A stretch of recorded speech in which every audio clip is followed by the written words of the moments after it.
En la carrera de Trabajo Social de la Facultad de Derecho y Humanidades damos la bienvenida a la actividad sobre responsabilidad penal adolescente organizada por la Cátedra de Peritaje Social que dirige la profesora Carol Fontena. Para ello tenemos como invitado hoy día para entregarnos una charla magistral sobre responsabilidad penal adolescente al abogado Juan Patricio González, quien es especialista en esta área y nos realizará grandes aportes. Comentarles que Juan Patricio es abogado especializado en responsabilidad penal y derecho de familia, es magíster en Derecho Penal, Procesal y Litigación, licenciado en Ciencias Jurídicas y Sociales y diplomado en Argumentación Jurídica. Entre sus grandes aportes y labores, estuvo realizando una pasantía en el año 2013 en el Ministerio Público como abogado en la investigación y en el juicio del caso Zamudio. Además, eh, ha realizado investigaciones académicas y ha publicado estudios en diversas materias. Desde el año 2016 se desempeña como miembro de la Comisión Interinstitucional de Supervisión de Centros Privativos de Libertad y de Adolescentes de la Comisión SIX del Ministerio de Justicia y Derechos Humanos, donde ha presentado la Defensoría Pública donde se ha presentado, en Defensoría Pública y la Academia Humanitas y la Oficina de Naciones Unidas para la Infancia UNICEF. Actualmente es director de la Academia Humanitas y defensor penal público especializado en defensa intercultural y responsabilidad penal adolescente. Juan Patricio para nosotros es un orgullo, es realmente muy importante tenerte hoy día en esta charla y que haya accedido a poder acompañarnos, especialmente para la carrera de trabajo social. Comentarte que estamos desde hace 2 años ya integrados con la Facultad de Derecho y Humanidades. Para nosotros es muy importante, compartimos con la carrera de Derecho grandes visiones y grandes transformaciones sociales que finalmente impactan y nos convocan a trabajar con y para las personas. Así que bienvenido, muchas gracias. Carol, no sé si quieres dar algunas palabras para darle la palabra a José Patricio. Bueno, gracias Samuel. En primer lugar, agradecer a la Escuela de Trabajo Social porque permitió organizar esta importante actividad que dice relación con un tema tan relevante como es la responsabilidad penal adolescente, y también es un honor presentar al destacado abogado experto en responsabilidad penal adolescente, Juan Patricio González. En honor al tiempo, por favor, adelante, y realmente va a ser muy importante la formación de nuestros y nuestras alumnas. Muchas gracias. Muchas gracias a ustedes. Quiero comenzar esta mañana agradeciendo al decano de la Facultad de Derecho y Humanidades de la Universidad Central, don Emilio Oñate, a la directora de la Escuela de Trabajo Social, doña Ana María Galdames, a Samuel Erices, secretario de Estudios, y a la profesora de la Cátedra de Introducción al Peritaje Forense, la profesional social y candidata a licenciada en Ciencias Jurídicas, Carol Fontena, por extenderme tan importante invitación. El tema que vamos a revisar esta mañana dentro del derecho penal, me da mucho gusto poder compartirlo con cada uno de ustedes, estudiantes de pregrado, principalmente de la carrera de trabajo social, pero entiendo que también hay estudiantes de otras carreras como derecho, psicología, entiendo que puede haber alguno. Y es muy importante que podamos compartirlo entre nosotros, puesto que la universidad es el lugar donde el pensamiento debe desarrollarse, donde podemos vincularnos con otras ideas y donde podemos abrir la mente a nuevas posibilidades para construir un futuro mejor. Esta frase de construir un futuro mejor, que parece como cliché, bueno, puede que sea un poco cliché, pero lo ideal aquí es que esta construcción de futuro la estamos realizando hoy día. La están realizando ustedes al asistir a clases, la están realizando ustedes en sus familias, la están desarrollando ustedes en sus grupos de amigos, con sus vinculaciones. Y esta siembra que se está realizando hoy día en la universidad va a tener sus frutos el día de mañana. Yo quiero partir esta presentación pidiéndoles a cada uno de los que están aquí conectados que imaginen por unos breves instantes cómo sería la posibilidad de cambiar el futuro de un país, el futuro de este país. Imaginemos un Chile mejor del que tenemos hoy día, para unos 10 años más. ¿Cómo se lo imaginan? Yo me lo imagino, un país rico, como cualquiera de Europa podría ser, con importantes reservas de agua dulce, con importantes reservas de cobre, con importantes reservas de gas, de litio y con alto potencial de desarrollo de energías renovables. Y una sociedad de lujo, donde los más desfavorecidos tengan mayores y mejores oportunidades. Eh, y hablando de delincuencia, un Chile donde la delincuencia sea cada vez menor y que existan comunidades locales colaborativas, solidarias, apacibles y tranquilas. Me encantaría un Chile así. Pero fíjense que este país, ese Chile así, se está construyendo hoy día. Cada uno de nosotros lo está construyendo hoy día. Y ustedes, queridos estudiantes, se están formando para ser un aporte de mejor calidad y excelencia dentro de muy pocos años. Ustedes no se dan cuenta de lo cerca que están de estar titulados y de ser un aporte mucho más grande del que están siendo el día de hoy. ¿Qué va a pasar ese día? Bueno, el destino lo sabrá. Pero yo les puedo dar algunas líneas porque yo lo percibo. Algunos de ustedes van a tener oportunidades de asumir cargos públicos de alta incidencia social, desde donde van a poder impulsar procesos de desarrollo y transformación general para el país. Políticas públicas importantes, procesos de desarrollo social importante. Otros de ustedes van a dedicarse a la educación, a mejorar la educación, van a ser investigadores o académicos y aportarán para que otras generaciones de profesionales se formen mejor que ustedes y tengan mayores niveles de excelencia profesional. Otros de ustedes de los que están aquí conectados, van a optar por crear fundaciones, corporaciones, sociedades, desde donde van a impulsar procesos de colaboración entre los que pueden compartir lo suyo con aquellos que necesitan más de nuestra sociedad. Otros van a ejercer y van a formar empresas profesionales o sociedades profesionales en el nivel local, en su comunidad local, y con sus colegas van a impulsar procesos transformadores en ese ambiente. De los que veo aquí conectados, nombres que veo aquí conectados, hay varios que no van a ejercer la carrera, pero con sus vidas van a impulsar cambios sociales en sus comunidades y van a transformar las vidas de otras personas, y eso va a ser maravilloso. Cuando estén aportando en esos procesos de transformación de su entorno, eso va a ser muy interesante. Y cuando esté sucediendo, escríbanme. Mi correo está en la presentación. Me escriban y me cuentan y vamos a buscar juntos nuevas formas de articularnos con otras comunidades, con otros expertos y hacer mejores procesos de transformación. A algunos de ustedes les va a corresponder la misión de comenzar a erradicar la delincuencia, no la de hoy, sino la de 20 o 30 años más.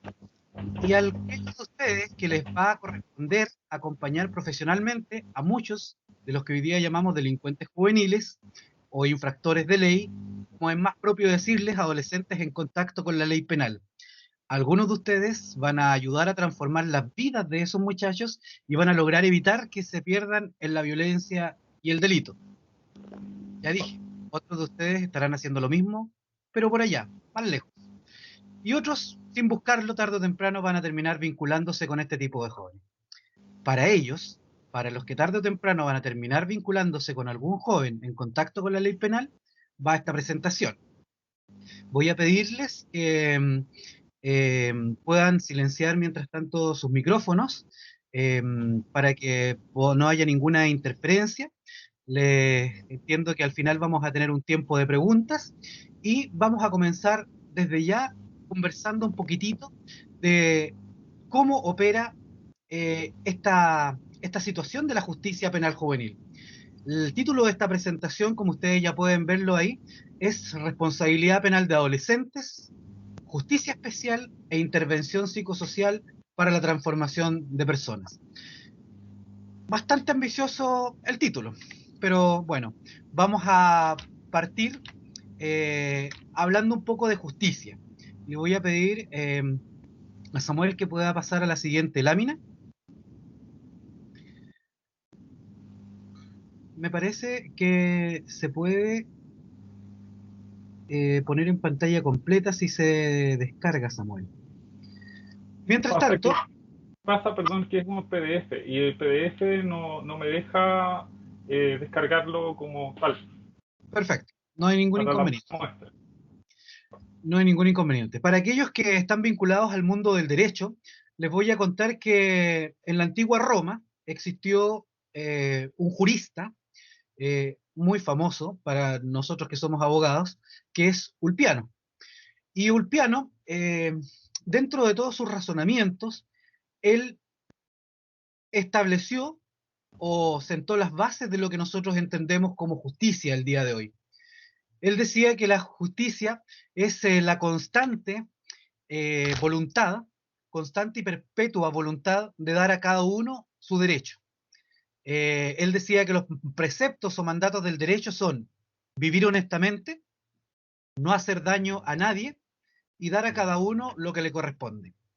Esto nosotros lo resumimos en aquella frase latina, sum cuique tribuere, ¿cierto? Dar a cada uno lo que le corresponde. Y eternamente nos hemos preguntado, ¿y qué es lo que a cada uno le corresponde? Para hablar de justicia penal adolescente o para hablar de jóvenes infractores de ley o jóvenes en contacto con la ley penal, tenemos que ver varios temas. Y tal vez no tenemos, hoy día solo tenemos un par de horas para poder revisarlos. Si pasamos a la siguiente lámina, vamos a ver el itinerario que vamos a llevar a cabo esta mañana. Junto con la introducción, vamos a ver un par de temas muy importantes. El primer tema, adolescentes y neurociencia. Porque el día de mañana, a aquellos de ustedes que les corresponda intervenir a un adolescente en contacto con la ley penal, va a tener que conocer a ese adolescente. La intervención que usted va a realizar el día de mañana, ya sea como abogado, ya sea como trabajador social o como psicólogo, va a requerir que usted conozca a ese adolescente para que pueda intervenirlo de la mejor manera y pueda transformar su vida. Recuerde usted que a los que les corresponden este tipo de misiones van a erradicar la delincuencia de 20 o 30 años más.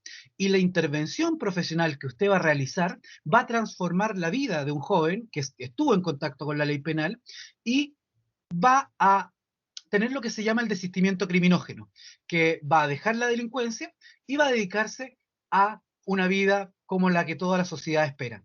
Pero para eso necesitamos conocer al joven que estamos interviniendo. Dado que el conocimiento de este joven va a ser una experiencia que usted va a tener como profesional y que va a tener que construirla día a día en ese vínculo que va a existir entre usted y el sujeto intervenido, ¿cierto? Desde ya, yo no me voy a meter en eso, pero sí le voy a dar algunos tips para que cuando llegue ese momento, usted pueda desde ya saber cómo opera este joven, cómo razona este joven, y tener un buen trecho de trabajo ya avanzado. Para eso vamos a ver en la primera parte de esta presentación, o en la segunda parte de esta presentación, los adolescentes, el tema de adolescentes y neurociencias, para entender un poquitito cómo opera el cerebro humano en la época de la adolescencia. Luego vamos a centrarnos en justicia penal especial y finalmente vamos a terminar con intervención psicosocial para la transformación de las personas. Si pasamos a la siguiente lámina, vamos a partir con una afirmación. El delito ha existido desde siempre. El mal ha existido desde siempre. Y permítanme comenzar con la historia de Caín y Abel, que para los que somos creyentes, los que somos cristianos, aparece en el primer libro de la Biblia, donde dos hermanos estuvieron enfrentados, donde Caín terminó dándole muerte a Abel. Aparece ahí la cita bíblica en la cual se consigna este delito, diríamos, de homicidio en el día de hoy. En aquel momento también fue una falta grave y los que conocemos la historia sabemos que ahí hubo una sanción, un castigo. Y esto no es tan distinto a lo que sucede en la justicia doméstica, en la justicia que nosotros podemos ver todos los días, en la justicia social, en la justicia de los tribunales de justicia. Y si pasamos a la siguiente lámina, el crimen siempre va a estar castigado, siempre va a tener alguna sanción, o es esperable para la sociedad que esta realización de conductas prohibidas termine con una sanción. Y esto lo vemos desde nuestra infancia, cuando los que hemos tenido hermanos, los que tenemos hermanos, nos vemos enfrentados a una acusación por parte de nuestro hermano. No sé si a alguno le ha pasado, pero mamá, mira lo que hizo mi hermano me pegó. A ver, ¿qué pasó? Y uno le muestra a dónde el hermano le pegó o lo que hizo el hermano. Y esta mamá termina llamando al hermano y corrigiéndolo. Bueno, ahí en las correcciones hay distintos tipos de corrección, ¿cierto? Desde las físicas hasta las correcciones morales o las correcciones más psicológicas, ¿cierto? Donde nosotros acompañamos a este sujeto o a este niño para que cambie su conducta. Es lo mismo. En materia de justicia penal juvenil opera de la misma manera. Permítanme comenzar con una afirmación. En materia de neurociencias, se nos ha enseñado que el cerebro humano crece y se desarrolla hasta los 10 años y comienza a madurar en la adolescencia, en un proceso que termina alrededor de los 25 a los 28 años aproximadamente. Ello implica que hasta los 18 años los humanos aún no tienen completamente maduro el córtex prefrontal, que es esta zona que tenemos aquí detrás de la frente, y por lo tanto todas las capacidades que implican el comportamiento más avanzado del ser humano, biológicamente, aún no están disponibles en este sujeto en desarrollo.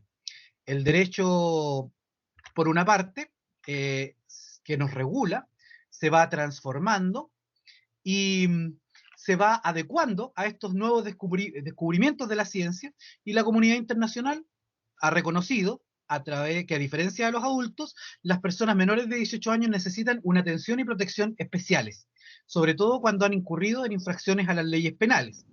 Estas modificaciones, las vamos a ver dentro de poco, permiten que la justicia que se hace a los adolescentes sea muy diferenciada a la justicia que se hace respecto de nosotros los que somos adultos. Si pasamos a la siguiente lámina, vamos a ver lo que yo les indicaba hace un momento. Esta justicia doméstica donde dos hermanos se ven enfrentados y un papá o una mamá corrige. Y esta corrección no es un castigo. En el caso de los hijos no es un castigo, porque lo que se busca es cambiar la mentalidad de este sujeto, enseñarle que agredir al hermano o agredir a otra persona no es lo adecuado o no es lo esperable, donde nosotros tratamos de influir en la formación mental de otra persona para producir este desistimiento criminógeno.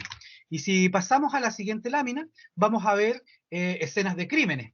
De delitos, de faltas, diríamos nosotros, ¿cierto? Que son estas conductas socialmente no aceptadas. Ahí vemos varios tipos, ¿cierto? Nosotros los conocemos y los tenemos catalogados en el Código Penal y otras leyes especiales, que son todos los delitos que la sociedad chilena ha definido a través de nuestros legisladores, ¿cierto? A través de los diputados y senadores, qué conductas van a ser socialmente castigadas.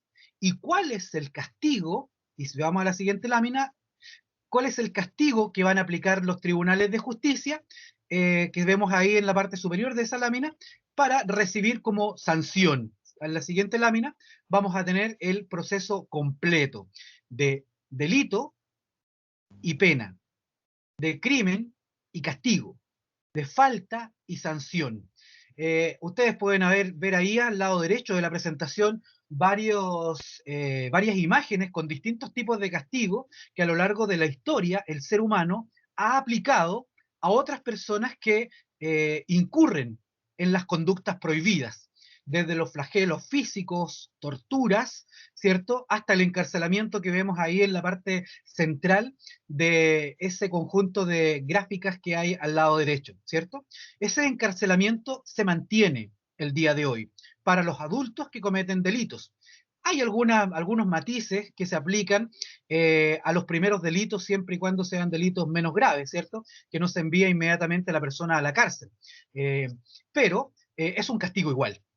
En materia de responsabilidad penal juvenil o en materia de adolescentes infractores de ley, hay una situación muy diferente, porque lo que busca la sanción no es el castigo per se, no es la sanción per se, no es la privación de libertad, sino que lo que busca la sanción es la educación. Es una sanción pedagógica que se centra en la transformación de este sujeto adolescente o niño, ¿cierto? En el caso de la justicia doméstica de nuestras casas, niño o adolescente que tiene lo que se llama la plasticidad cerebral, que todavía es posible crear o transformar esa forma de pensar para que se enfrente adecuadamente a la vida en sociedad. Si avanzamos a la siguiente lámina, vamos a ver un meme. Un meme que seguramente ustedes han conocido o han visto por ahí, ¿cierto? Famoso, del de la rana René. Y fíjense que este meme hace un razonamiento. Dice, a veces quisiera pegarle a mi hermano, pero luego mi mamá me pega y se me pasa. Aquí tenemos la rana René con el típico desistimiento criminógeno. La rana René ya lo pensó 2 veces antes de volver a incurrir en una conducta prohibida. Ya se produjo en él el desistimiento, en ella, el desistimiento criminógeno, ¿cierto? Así opera también el cerebro de los adolescentes. Entonces, vamos a pasar a la siguiente lámina porque superada esta etapa introductoria, vamos a centrarnos en lo que es adolescentes y neurociencias, para poder entender un poquitito o para poder introducirnos un poco a esta empatía con los adolescentes. No estoy hablando de los infractores de ley todavía, ¿cierto? Ni los jóvenes que están en contacto con la ley penal, sino que estoy hablando en los adolescentes. Piense usted en los que tienen hermanos, primos o algún otro pariente o conocido que esté en la edad de la adolescencia, ¿cierto? Siguiente lámina, donde todos sabemos que la adolescencia es esta fase del desarrollo que va entre la infancia y la edad adulta, se caracteriza por una serie de cambios que inciden en el crecimiento físico, emocional y psicológico de la persona, y hasta ahí lo que generalmente sabemos de la adolescencia. Sin embargo, para hablar de justicia penal de adolescente y principio de especialidad y todo lo que nosotros definimos que debe imperar en la justicia adolescente, es necesario conocer mínimamente cómo funciona el cerebro humano y cómo funcionan estos procesos de maduración cerebral. Esto es parte de la especialidad que el día de mañana muchos de ustedes van a tener que abrazar. Si pasamos a la siguiente lámina, vamos a ver que desde nuestra concepción, todos nos tenemos que preguntar cómo opera este cerebro humano. Y en la siguiente lámina vamos a ver un proceso que va desde que somos bebés, ¿cierto?, hasta que somos adultos, porque de nuestra concepción todos los órganos humanos se desarrollan gradual y armónicamente, también dentro del cerebro. Al comienzo todo está formado por materia gris y los expertos nos han enseñado que la maduración es el proceso que se convierte esta materia gris en materia blanca.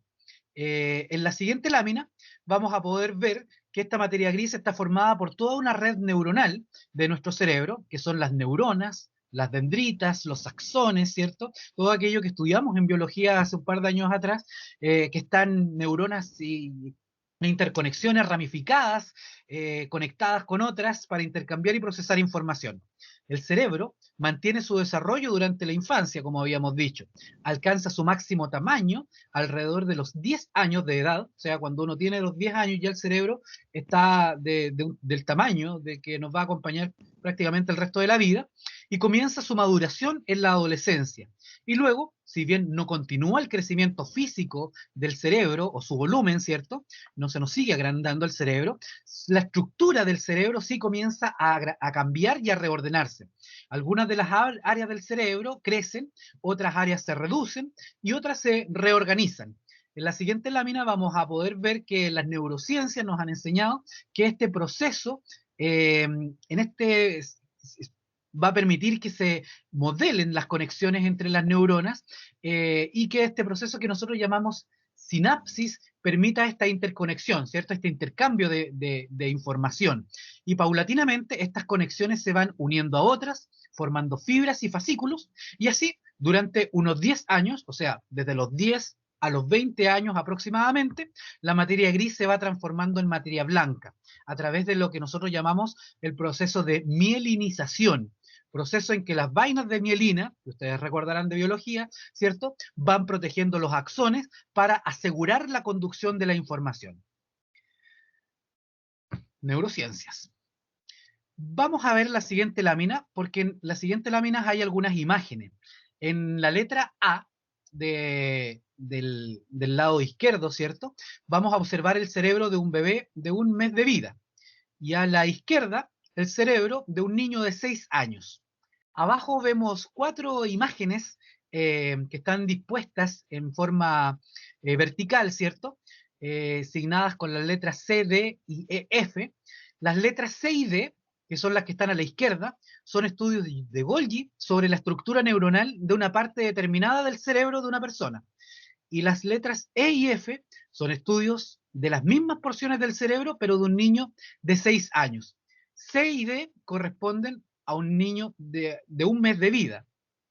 E y F corresponden a un niño de 6 años. Si comparan primero la imagen A y B de ambos cerebros, ¿cierto? Vamos a observar un incremento del tamaño general del órgano, ¿cierto? Se ve más pequeño el que está a la izquierda y más grande el que está a la derecha. Pero si observamos las imágenes inferiores, vamos a ver que el número de neuronas no ha crecido. El aumento del cerebro a lo largo de las etapas del crecimiento, nos han dicho las neurociencias, que se debe principalmente al crecimiento y complejidad de las ramificaciones y conexiones de las neuronas con las que nacemos, hecho que lleva de la mano el crecimiento en complejidad de nuestras funciones cognitivas. Es decir, el crecimiento del cerebro no lo sustenta principalmente el número de neuronas. Este es un dato sorprendente para los científicos, porque lo cierto es que la neurogénesis, o sea, el nacimiento de nuevas neuronas, está limitada a ciertas áreas cerebrales del hipocampo, por ejemplo, pero no es un fenómeno general. Nacemos con un cierto excedente de neuronas que a lo largo de nuestras primeras etapas del cerebro que va desarrollándose, ¿cierto? Vamos perdiendo para eliminar aquellas que no son funcionales o que no son más útiles y quedamos solamente con aquellas neuronas que sí han resultado útiles para estos procesos cerebrales. Estas van creciendo en complejidad y se van extendiendo sus ramificaciones, rodeándolas de mielina, como habíamos dicho, ¿cierto? Para una mejor conducción de la información. Esto no es una cuestión de cantidad de neuronas, sino que es una cuestión de calidad en el manejo de la información que tienen las neuronas. En la siguiente lámina vamos a poder percatarnos que esta maduración que se da en un proceso gradual, que va físicamente desde atrás hacia adelante, desde la nuca hacia la frente y desde lo que nosotros conocemos como el lóbulo occipital, ¿cierto?, hacia los lóbulos frontales del cerebro. Es decir, la maduración del cerebro viene desde esta parte posterior hacia la frente, siendo lo último que madura lo que tenemos aquí detrás de la frente. Así, en un niño, primero deben madurar los lóbulos parietales, ¿cierto?, cuya función es coordinar el movimiento del ser humano. Por eso los niños lo primero que hacen es aprender a moverse, porque lo primero que madura es esta parte, que comienza a madurar esta parte de atrás, detrás de la nuca. Después van madurando las áreas que procesan los estímulos sensoriales, el área motora, el área visual, auditiva, ¿cierto?, que está en este sector del cerebro, que es lo primero que logramos los seres humanos al procesar los movimientos, las imágenes, los sonidos, y luego vamos articulando o van madurando otras partes del cerebro, de los lóbulos temporales y frontales que tienen las funciones en torno a los procesos cognitivos y emocionales. Y eso se da en la adolescencia. Si pasamos a la siguiente lámina, vamos a ver cómo finalmente, cerca de los 25 a los 28 años, la maduración llega completamente a la corteza o el córtex prefrontal, detrás de la frente, ¿cierto? Este córtex prefrontal que es el responsable del control de impulsos, del análisis del entorno y de la toma de decisiones. Es decir, recién a los 25 años los seres humanos, aproximadamente, ¿cierto?, comenzamos a tener los elementos necesarios para el control de impulsos, el análisis del entorno y la toma de decisiones. ¿Qué nos han enseñado los estudios científicos sobre esta corteza prefrontal o este córtex prefrontal? En la siguiente lámina vamos a ver dónde está ubicado en este córtex prefrontal, que es una región que recibe información de muchas otras regiones del cerebro, porque es una corteza de asociación multimodal.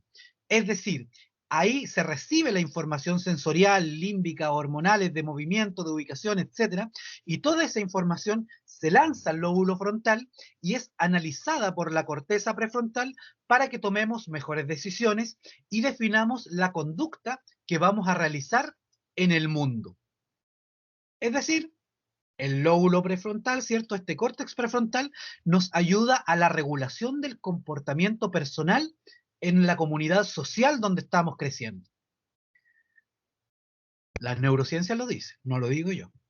Al referirse a este córtex prefrontal, los expertos nos han señalado que esta parte del cerebro nos permite funciones ejecutivas, ¿cierto? Que es lo contrario a estar en un modo de piloto automático, para que lo entendamos de esa manera. Y en la siguiente lámina vamos a ver cuáles son estas funciones ejecutivas del cerebro. Permite un mejor plan de acción, un mejor plan de futuro, control de impulsos, aceptación de normas sociales, percepción y expresión de emociones, pensamiento crítico, empatía, autoconciencia, capacidad de resolución de conflictos, etcétera. El lóbulo prefrontal nos permite todo aquello. La corteza prefrontal es el operador ejecutivo central del cerebro, puesto que permite la capacidad de programar y controlar toda la actividad psicológica, la capacidad de planificación, la capacidad de resolver problemas complejos, como lo vemos ahí, la capacidad para sacar conclusiones de lo que observamos, la capacidad para adaptarnos a un entorno social en constante cambio.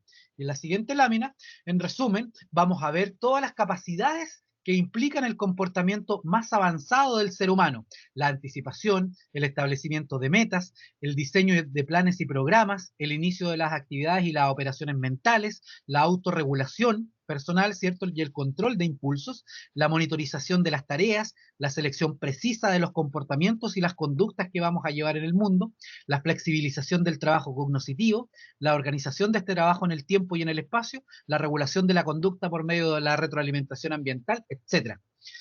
Todos estos procesos de análisis mentales recién están comenzando en un adolescente, y recién estos recursos van a estar completamente disponibles en un ser humano normal alrededor de los 25 a los 28 años. Antes es biológicamente imposible, físicamente imposible, diríamos. Y ya sabemos que a lo imposible nadie está obligado, ¿cierto? Y esto va a ser importante a la hora de considerar esto que nos decía Ulpiano al inicio: dar a cada uno lo suyo, dar a cada uno lo que le corresponde. Porque si queremos intervenir a un sujeto adolescente, tenemos que considerar que su cerebro aún no está desarrollado en la forma en que lo tenemos desarrollado nosotros. Ese adolescente aún no razona en la forma en que nosotros estamos razonando. Eso recién se va a producir después de los 18 años, de ahí en adelante, ¿cierto? Por eso la adultez llega jurídicamente a esa edad, pero biológicamente es un proceso que se va a ir desarrollando en el tiempo, y su madurez completa y total va a llegar alrededor de los 25 a los 28 años, la edad que tenemos varios de los que estamos acá, ¿cierto? Si pasamos a la siguiente lámina, podríamos decir que el adolescente es un pensador, analizador en nivel básico. Un joven o un adulto joven lo sería en un nivel intermedio. Y un adulto mayor, o un adulto o una persona mayor, lo sería ya un pensador en un nivel avanzado. Ahora, justamente eso nos hace diferente a los demás animales. Solo los seres humanos tenemos crisis de adolescencia, cuando empezamos a sentir la dinámica de las influencias de la educación, la relación con la comunidad y nuestras propias decisiones. Porque en la adolescencia justamente se produce este cambio o esta transformación, donde los adolescentes se relacionan con el entorno y empiezan a tomar sus propias decisiones. En esta etapa pasamos de una dependencia de la familia, ¿cierto?, a la independencia, a través de relaciones interpersonales y sociales. Pasemos a la siguiente lámina, por favor, donde justamente vemos a esta imagen de un cerebro o de un adolescente que aún está en desarrollo versus un pensador más avanzado.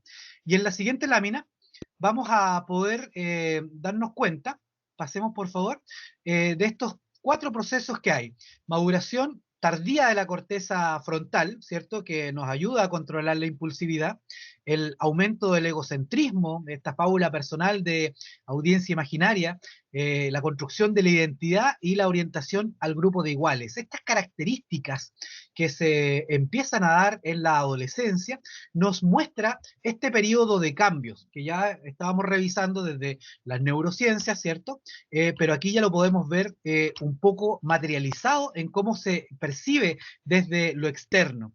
Experimentamos cambios en la motivación, los impulsos y las emociones. En otras palabras, se altera todo el mundo afectivo personal en una etapa que aún está madurando en sus sistemas que lo integran en cuanto a las emociones y a las decisiones racionales.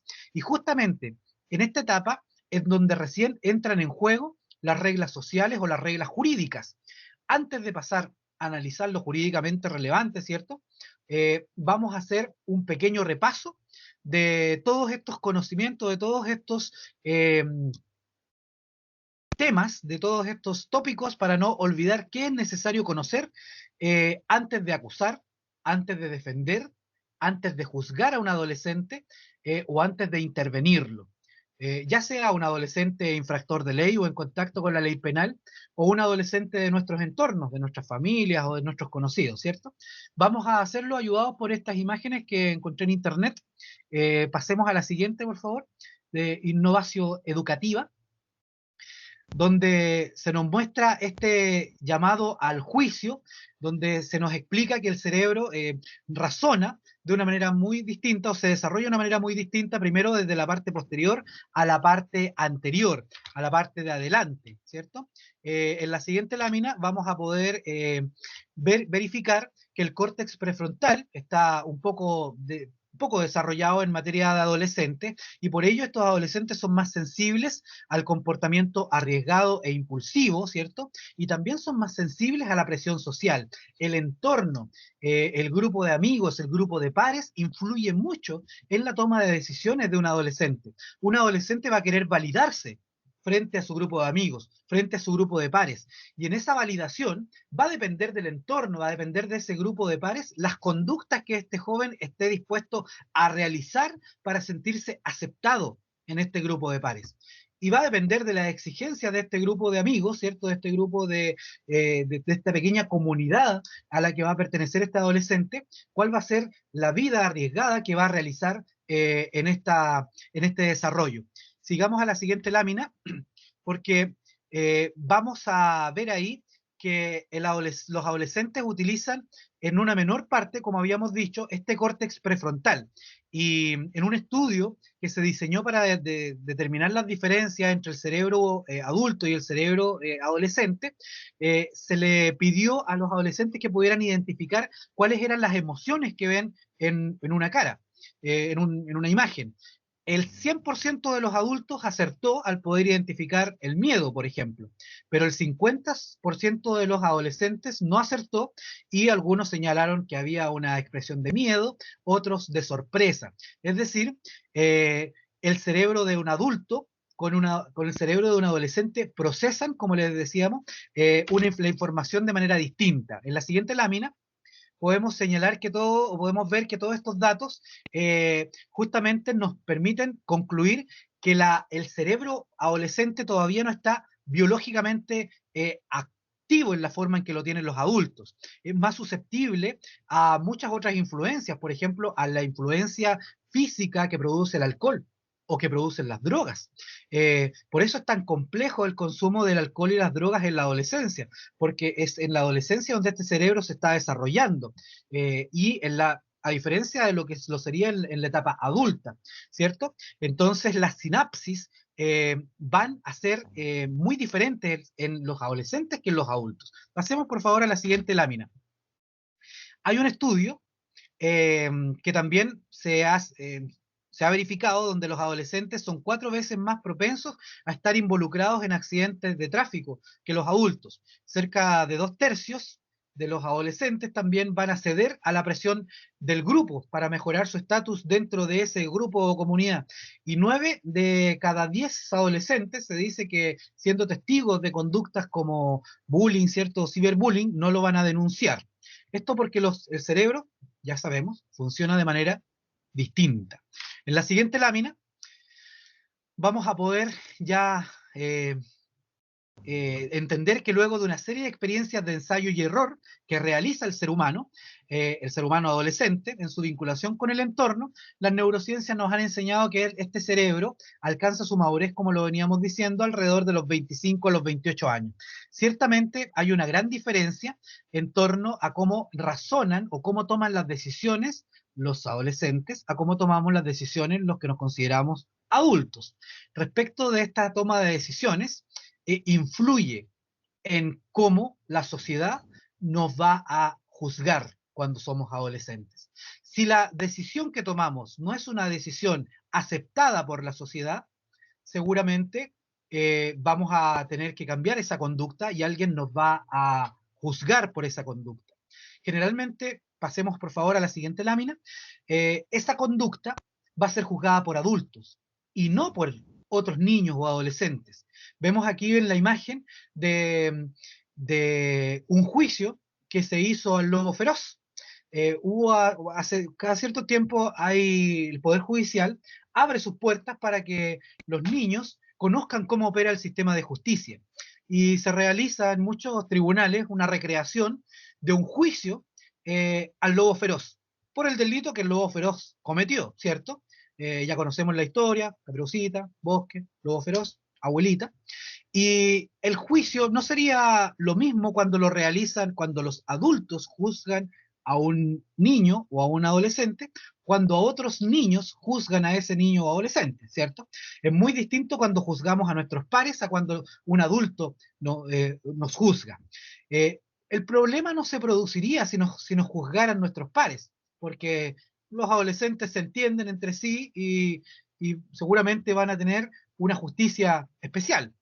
El problema se produce cuando los adultos somos los que juzgamos o intervenimos a este adolescente, porque no necesariamente todos conocemos lo que nos aportan las neurociencias. No necesariamente todos sabemos que este cerebro humano todavía no es capaz de razonar. Y cuando vemos noticias de un portonazo, de delitos muy violentos donde estaban involucrados adolescentes, lo primero que nosotros decimos, los adolescentes, ¿cierto? Otra vez los adolescentes son los más violentos, otra vez los adolescentes aparecen ahí cometiendo delitos. Pero fíjense que ese tipo de delitos responde a su desarrollo cerebral, a la toma de decisiones de este adolescente. Entonces, este tipo de delitos, que sí, efectivamente son los más violentos y efectivamente están vinculados a situaciones de riesgo que un adulto no incurriría, ya sabemos por lo que es, ¿cierto? Porque este lóbulo prefrontal todavía no permite esta asunción adecuada de los riesgos, este análisis del entorno y este análisis de las consecuencias de las conductas en la forma en que lo haría un adulto. Un adolescente llega y lo hace, no lo piensa 2 veces. Y si lo piensa 2 veces, la segunda vez lo piensa cuando ya tiene las consecuencias encima. Entonces, esta situación nos va a permitir, y si entramos a la siguiente lámina, hablar de una justicia especial, de una justicia penal especial para poder sancionar los delitos o las conductas en las cuales se han visto involucrados ciertos adolescentes. Por eso el sistema internacional de los derechos de las personas, ¿cierto?, ha acogido ciertos principios jurídicos especiales que se aplican a los adolescentes, porque el derecho internacional se ha dado cuenta de que la justicia requiere analizar todo con una óptica que tenga en cuenta las neurociencias y los aportes que la ciencia ha realizado a los procesos de maduración cerebral. Vamos a pasar a la siguiente lámina, porque hay una serie de normativas internacionales que no vamos a revisar, no se preocupen, no vamos a entrar en todas estas normativas internacionales, pero Naciones Unidas ha establecido ciertas normativas mínimas. Una de ellas es la observación número 24 del Comité de los Derechos del Niño, que es un documento internacional que es obligatorio para todos los países que han suscrito la Convención de los Derechos del Niño, donde Naciones Unidas, a través de sus órganos expertos, nos entregan directrices para que los distintos países vayamos desarrollando.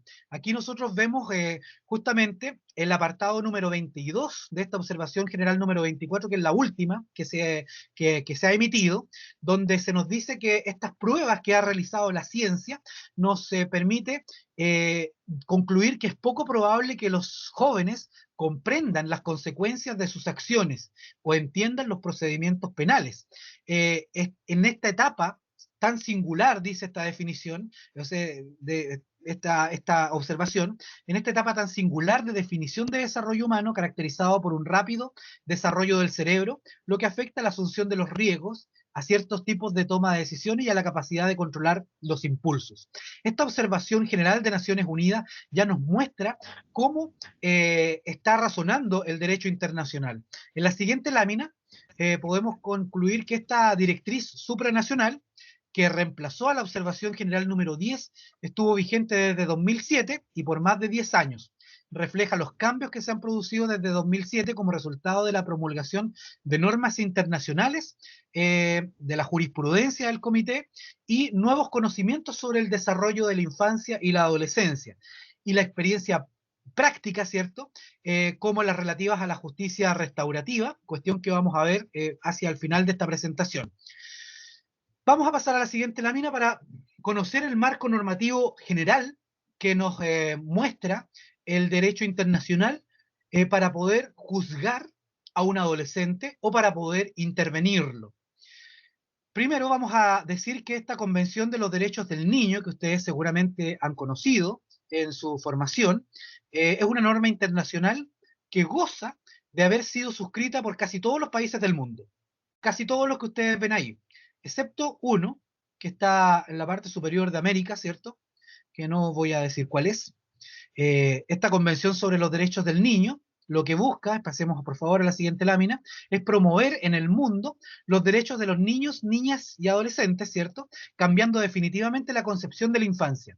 Esta convención fue aprobada el 20 de noviembre del año 1989 por la Asamblea General de las Naciones Unidas y al aprobar esta convención la comunidad internacional reconoció que a diferencia de los adultos, las personas menores de 18 años necesitan una atención y protección especiales.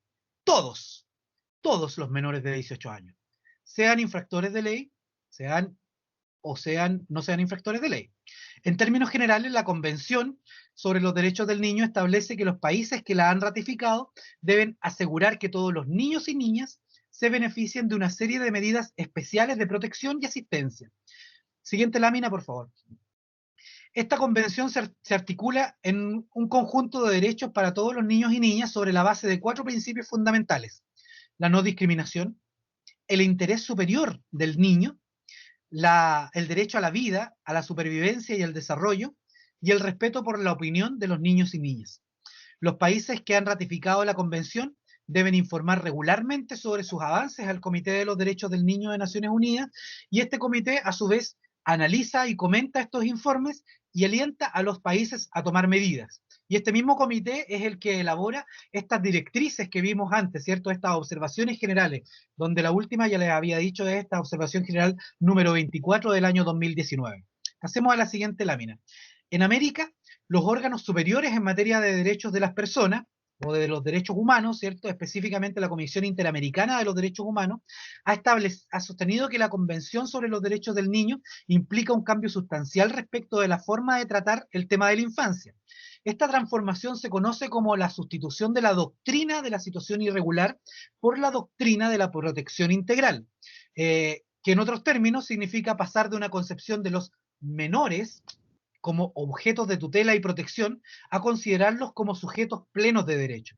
Es decir, desde ya ustedes deben saber que las frases o las palabras de menores no debieran ser utilizadas, y porque ellos no son menores, no tienen menores capacidades, tienen las mismas capacidades, pero de una manera distinta, de una manera aún en desarrollo. Por eso no les llamamos menores, o evitamos llamarles menores, ¿cierto? Menores de 18 años sí, pero no menores. Sino que nosotros los tenemos que considerar como sujetos de derecho.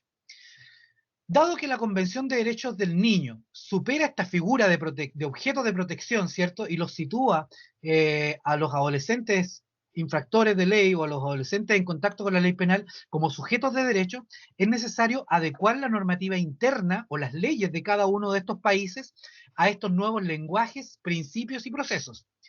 Como les decía, entonces así no hablamos de menores, sino que hablamos de niños, niñas y adolescentes, y hablamos generalmente de infractores, ¿cierto? O sujetos vinculados a la ley penal, evitando etiquetarles de delincuentes, puesto que, no obstante lo que piensen algunas personas, nosotros ya hemos visto que muchos de sus actos son por impulso y por estar carentes de racionalidad o carentes de madurez, no porque no quieran ser racionales, ¿cierto? O no porque quieran portarse mal, sino que simplemente porque a esa edad su cerebro no les permite comportarse como un adulto. Como señala la profesora entonces Carolina Villadiego, ¿cierto? En las últimas décadas, los países de América Latina se han ido incorporando paulatinamente adecuando sus normativas internas a estas nuevas exigencias. Pasemos, por favor, a la siguiente lámina.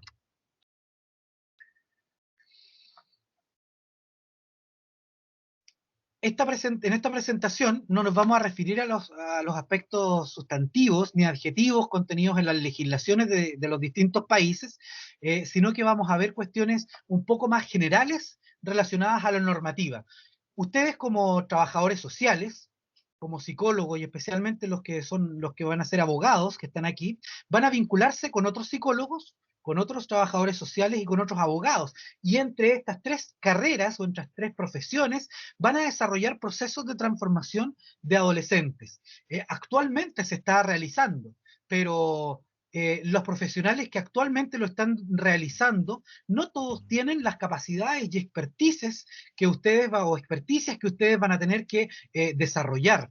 El las leyes están cambiando, las normativas están cambiando y actualmente la ley penal de los adolescentes se está modificando. Dentro de este mes, seguramente el mes que viene o en los meses que vienen, vamos a ver una nueva normativa jurídica que va a modificar muchas situaciones. Se va a eliminar el CENAME como lo conocemos ahora y se van a crear nuevos organismos que van a administrar las sanciones de los adolescentes. Las exigencias de los profesionales que actualmente están desarrollándose o están interviniendo con adolescentes van a verse completamente cambiadas.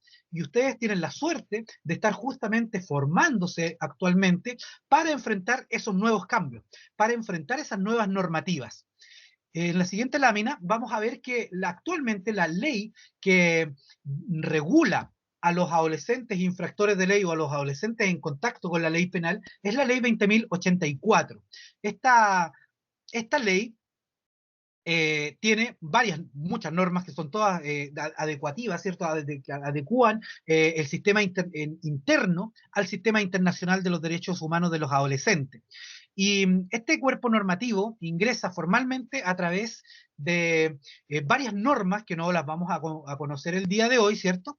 Pero es muy importante que ustedes sepan que esta ley hace ingresar al sistema chileno, jurídicamente hablando, todo el bloque de derecho internacional de los derechos humanos de los adolescentes. Es decir, las normas jurídicas que a nivel internacional se reconocen a estos sujetos adolescentes, se reconocen también en el derecho interno a través de la ley 20.084. Es decir, el derecho internacional no solo regula a los distintos países, sino que regula también en Chile a nuestros jueces, a nuestros fiscales y a nuestros defensores, también a nuestros profesionales, interventores que trabajan con adolescentes. ¿Por qué? Porque este sistema internacional debe adecuarse o debe incorporarse a la normativa legal chilena. Pasemos por favor a la siguiente lámina. Vamos a ver aquí algunas cuestiones, porque esta adecuación de este sistema internacional o esta adecuación al sistema internacional implica que en Chile las cautelares que se aplican al adolescente son completamente distintas. ¿Cuáles son las medidas cautelares? Cuando un adolescente se ve involucrado en un delito, para poder asegurar los fines del procedimiento, lo que en los adultos sería una prisión preventiva, ¿cierto? Que esté preso para evitar que esté vinculado con la sociedad. En el caso de los adolescentes es distinto, porque como son sujetos que no son delincuentes, porque su cerebro está desarrollándose de una manera distinta, las cautelares son diferentes también. Y si bien hay privación de libertad, hay una medida cautelar de privación de libertad que se parece en algo a la prisión preventiva, es solamente en que se priva la libertad. Pero todas las otras circunstancias que se dan en materia de medidas cautelares de adolescentes se dan de manera diferente. Por ejemplo, en materia de adolescentes uno no puede aplicar una privación de libertad inmediatamente, sino que primero tiene que explorar otras vías u otras posibilidades de asegurar los fines del procedimiento con un adolescente, ya sea privado de libertad en su domicilio, o con otras medidas cautelares de sujeciones a autoridades que permitan los aseguramientos de los fines procesales mientras se está revisando si la causa va a considerar que ese adolescente es culpable o no. Porque recuerden ustedes que existe en materia de juzgamiento lo que se llama el principio de inocencia.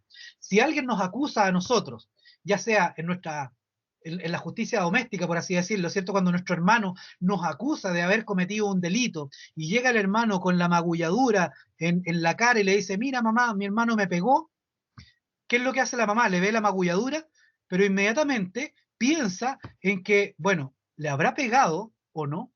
¿habrá sido el hermano o esta magulladura se la hizo cayéndose? O a lo mejor se la hizo otra persona. Esto es lo que se llama en justicia penal en la presunción de inocencia. Se nos tiene que presumir que somos inocentes mientras no se pruebe lo contrario, mientras no se acredite que esa magulladura efectivamente la hizo el hermano. ¿Y qué es lo que va a hacer esta persona? Va a indagar, ¿cierto? Va a decirle, a ver, ¿quién te pegó? Fue mi hermano. ¿Con qué te pegó? No, me pegó una cachetada. Y usted, con su experiencia, va a decir, pero una cachetada no deja esa marca, tal vez. Y va donde el hermano y le pregunta, ¿qué pasó? No, yo vi que él se cayó del juego donde estaba arriba de una mesa jugando, se cayó y se pegó en el suelo. Oh, y justo había una cámara, y van a revisar las cámaras y se van a dar cuenta tal vez de que no es necesario aplicarle una sanción a este hermano mayor o a este otro hermano que incurrió en esta conducta. Ahora, si efectivamente se logra acreditar que este hermano mayor incurrió en esta conducta, lo más probable es que el papá o la mamá o la persona que esté encargada de la educación de ellos vaya a corregirlo, porque a nadie va a querer tener conductas violentas en su entorno, ¿cierto? Ni en nuestras familias, ni en nuestras comunidades, ni en nuestra sociedad. Por eso nos ponemos de acuerdo como sociedad de determinar cuáles son las conductas violentas que aceptamos, si es que las aceptamos, ¿cierto? Yo no sé, parece que no aceptamos ninguna, y en general cuáles no aceptamos y por qué no las aceptamos, y en definitiva cuál es la sanción que se le va a aplicar a esa conducta. Si se dan cuenta, en esta justicia doméstica, si se logra acreditar que el hermano incurrió en participación y produjo esta magulladura, se van a aplicar algunas sanciones, algunas correcciones para que no suceda en el futuro. Y ahí las hay de los distintos tipos, ¿cierto? Pero en general, la que se recomienda es explicarle al niño, ¿cierto? Que esa conducta no es socialmente aceptada y que en definitiva queremos que sea diferente para que la paz social o para que la paz perdure. Ahora, ojo, en materia de justicia juvenil y en materia de lo que nos llamamos, entre comillas, delincuencia juvenil, opera exactamente igual, pero de una manera mucho más intensa. Porque la conversación que se tendrá con ese niño o adolescente va a requerir una expertise, una experticia, ¿cierto?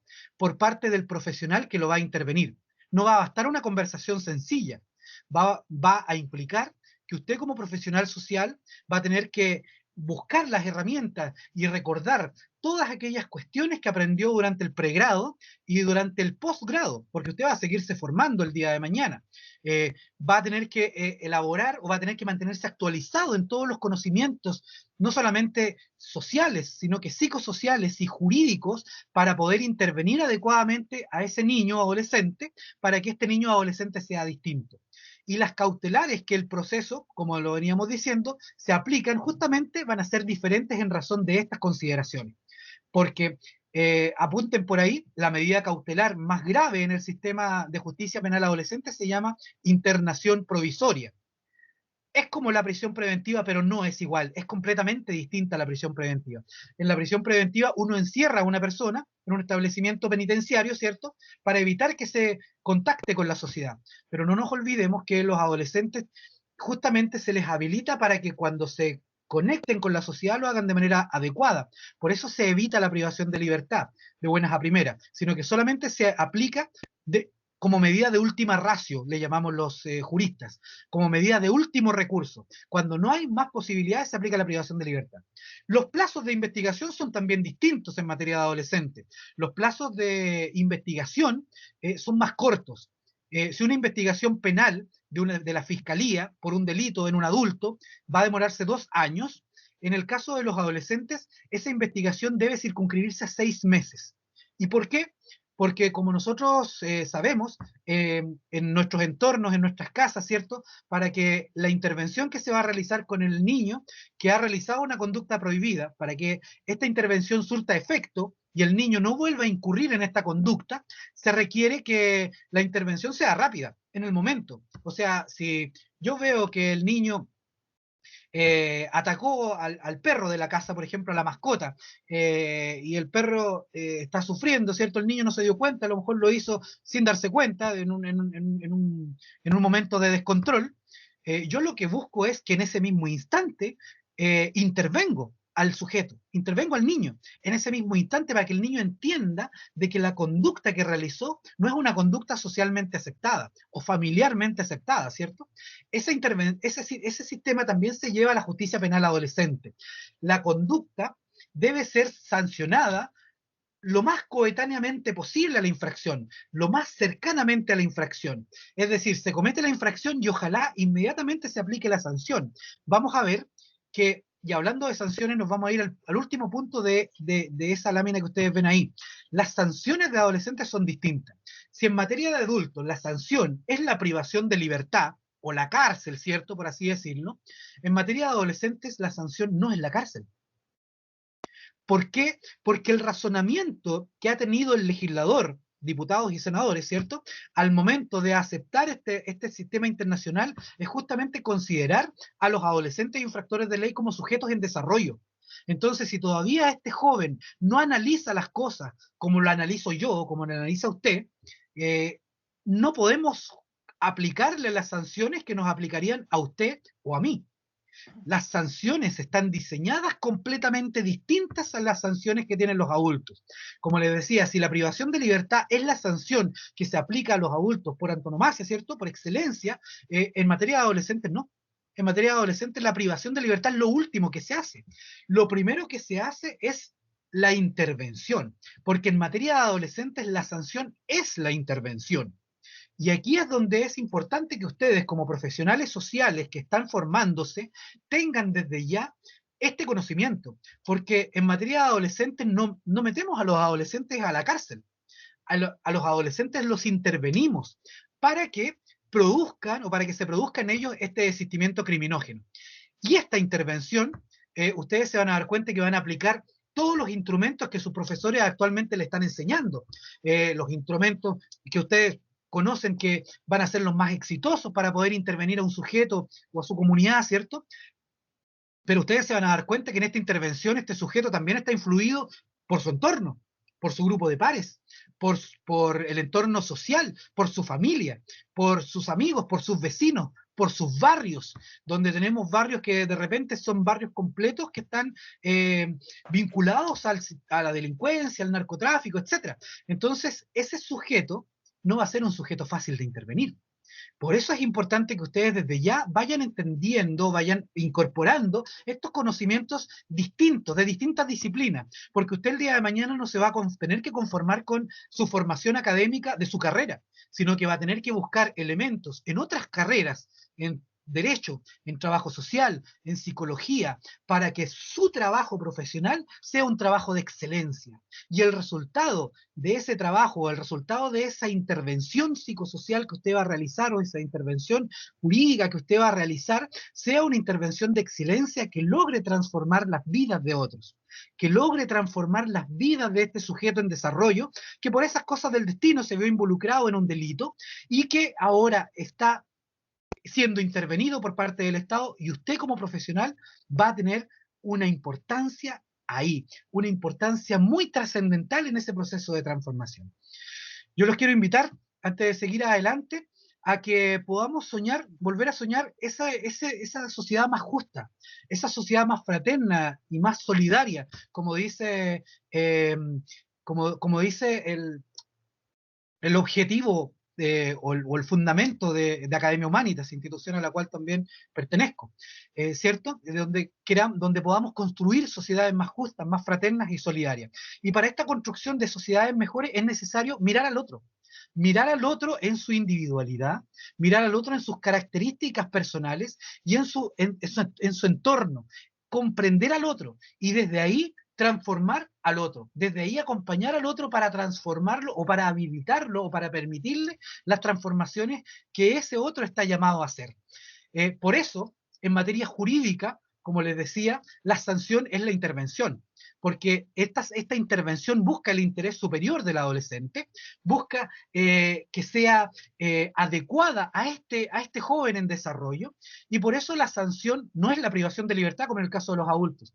O sea, aquí no van a la cárcel, se le entrega a un profesional como usted para que usted despliegue todo su potencial habilitando a este joven para enfrentarse a una sociedad en la manera en que la sociedad espera que él se enfrente, no vinculado a la ley penal.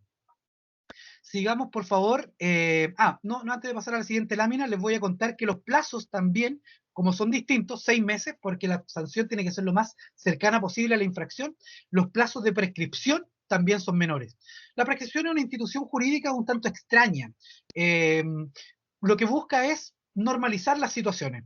No es posible que una persona esté toda, si se ve involucrada en un delito, no, la ley lo que busca no es que toda la vida esa persona pueda ser perseguible por la comisión de ese delito, sino que los delitos en general prescriben. Prescriben, en el caso de los adultos, en 10 años, los crímenes, ¿cierto? Los delitos más graves, como los homicidios, ¿cierto? Las violaciones, los secuestros, etcétera, eso son perseguibles hasta 10 años después de su comisión. Y los delitos más pequeños, los menos graves, en 5 años, como lo sería un manejo en estado de ebriedad, hay 5 años para que el Estado nos aplique una sanción, o los delitos más pequeños, los más pequeños todavía, ¿cierto? Las faltas prescriben en 6 meses. Eso en el caso de los adultos, porque en el caso de los adolescentes, como dijimos que la sanción debe ser oportuna, como aparece ahí, la prescripción es más corta. 5 años en el caso de los crímenes, ¿cierto? Como los homicidios, las violaciones, secuestros, etcétera. 2 años prescriben en el caso de los delitos menos graves, como sería un manejo en estado de ebriedad, ¿cierto? U otros delitos más pequeños como, ocultar la patente, ¿cierto? Si estuviéramos en delitos que tienen que ver con ley de tránsito, o un delito de microtráfico, etcétera, prescriben en 2 años. O sea, hasta 2 años nos puede perseguir la fiscalía para aplicarnos una sanción. Después de eso, ya no es oportuna la sanción. Por eso las sanciones penales deben ser lo más coetánea posible. Entonces esta prescripción lo que busca es regularizar este estado de las cosas y le dice al Estado, usted puede perseguir a esta persona hasta este plazo solamente. Después de eso, ya no. Pasemos a la siguiente lámina para salir un poco de estos conceptos que son más jurídicos. Y vamos a ingresar ahora a lo que es intervención psicosocial para la transformación de las personas. Vamos, por favor, a la siguiente lámina, porque aquí vemos nuevamente este ejemplo de la justicia doméstica, donde tenemos a un papá, a 2 hermanos enfrentados, 2 versiones distintas. Esto es lo que pasa en justicia juvenil también. Hay 2 versiones distintas, una versión de la víctima y otra versión del imputado. A veces las versiones coinciden, pero otras veces son diametralmente distintas. ¿Cómo opera este tema de la justicia? Ya dijimos que el proceso de justicia o de aplicación de justicia es muy parecido a la justicia doméstica. Pasemos por favor a la siguiente, porque en la siguiente vamos a ver el ejemplo de la justicia doméstica, donde tenemos una mamá, yo creo que todos hemos pasado por esto, ¿cierto? Una mamá que nos reprende para corregirnos, para endilgarnos, como se dice en el campo, ¿cierto? Para llevarnos por el buen camino. Esta corrección debe ser, como les decía, oportuna, en el momento adecuado, en el momento preciso. No puede ser después, porque después el adolescente o el niño no sabe, no entiende por qué le están aplicando esta sanción. Pero si la sanción es en el momento en que se comete la infracción, ese adolescente tiene más posibilidades de entrar en este desistimiento criminógeno, en este cambio de mentalidad, en este cambio de chip. Por eso es necesario que ustedes internalicen estos conceptos o internalicen esta forma de ver la vida, porque si nosotros esperamos a que pase el tiempo, ese proceso cerebral o ese razonamiento que va a hacer el adolescente no va a ser tan exitoso como lo sería si lo hiciéramos el día de hoy o en este momento presente. Vamos a entrar a continuación a otro punto que es mínimamente un poco más jurídico. Pasemos por favor a la siguiente lámina, porque ahora vamos a analizar las sanciones. Esta presentación ustedes se van a quedar con ella, van a poder volver a ella, no es necesario que apunten lo que aparece ahí, sino que yo les voy a decir que actualmente las sanciones de los adolescentes, como la privación de libertad o la cárcel es para los adultos, en materia de adolescentes hay otras sanciones, y son las que ustedes ven ahí. Internación en régimen cerrado, que es la más grave, es la privación de libertad, y aquí aparece al inicio, pero a mí me gusta enseñarlas de manera distinta, y yo parto de abajo hacia arriba. La sanción menos grave es la amonestación. La amonestación es un llamado de atención que se le hace al adolescente, ¿cierto? Donde se le explica que su conducta no es socialmente aceptable y se le invita a cambiar de actitud para no tener consecuencias que pueden ser más graves. En algunos adolescentes, esa amonestación surte efecto. Algunos cambian su actitud. Ustedes se preguntarán cuántos, yo les voy a decir varios, no pocos, ¿ya? Luego viene otra sanción, que es la sanción de multa. La sanción de multa es común, a nosotros los adultos también se nos aplican las multas, ¿ya? En el caso de los adolescentes es una sanción que está desapareciendo. De hecho, yo les voy a contar una infidencia.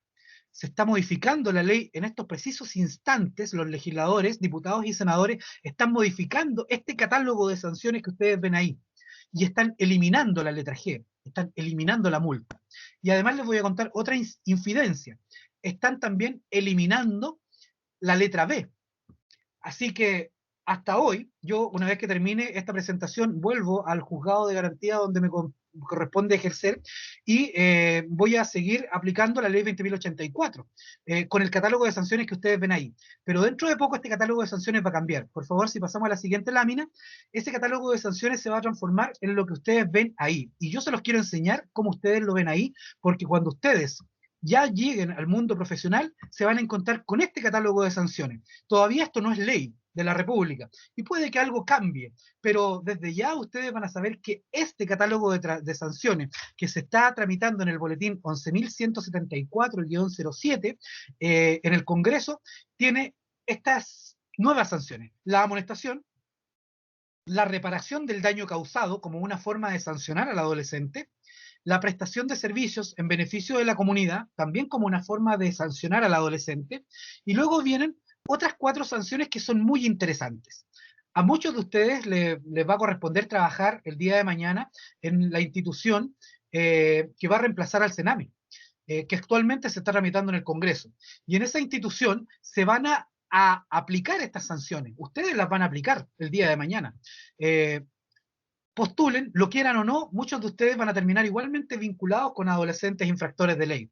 Van a tener que conocer lo que es la libertad asistida, que es una intervención psicosocial que se hace a los adolescentes para poder lograr estos fines que aparecen ahí en el artículo 20 de la ley 20.084, que la sanción forme parte de una intervención socioeducativa amplia y orientada a la plena integración social. Eso es lo que buscan todas estas sanciones. Y usted a través de la libertad asistida, o a través de la libertad asistida especial, o a través de la libertad asistida especial con internación parcial, que reemplaza al actual régimen semicerrado, o en el peor de los eventos para los delitos más graves y violentos, una intervención de régimen cerrado con programas de reinserción social. Fíjense que yo los expliqué de abajo hacia arriba, de la menos grave a la más grave. Obviamente la menos grave se aplica a los delitos menos graves, y así vamos subiendo en intensidad hasta llegar a los delitos más graves, pero pasando por algunos criterios que ustedes seguramente el día de mañana, para los que tengan un ramo de justicia penal juvenil, entiendo que no todavía lo tienen, pero muchos de ustedes lo van a tener en algún optativo o algún electivo durante el pregrado, o muchos de ustedes accederán a ellos en postgrado. Van a aprender que la intervención que se realiza en estos distintos niveles va a tener que considerar muchos otros factores.